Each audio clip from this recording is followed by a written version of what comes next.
Now, before you get yourself into this situation, hear my alternative first.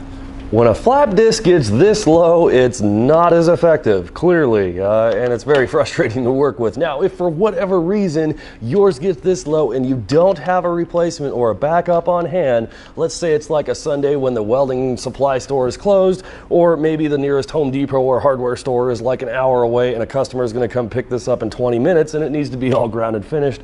Whatever the reason, if you don't have a spare or a backup, this is a really cool trick that will help you get just a little bit extra life out of this. Check this out. Start with an inconspicuous area like concrete or a really hard surface, good rock, whatever you got that'll chew up this edge. That's all you need. Make sure your grinder guard is on. You don't want this flying anywhere and all the rest of the stuff. And make sure the grinder is facing away from you. As soon as you fire it on, rub it around in the same spot and watch it work its way down.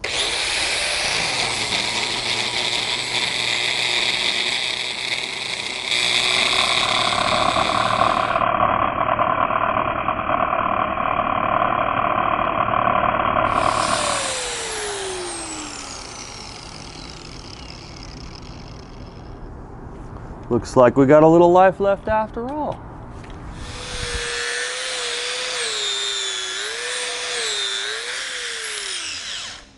That works like a charm, and it saves you from having to make a trip down to the store or whatever else, like in an emergency situation. Now, a couple of things. One, it smells really friggin' bad, and it's probably not the best thing in the world to be breathing in, just the same as grinding dust is not a good idea either. So make sure you're in a well-ventilated area and all the rest of that good stuff.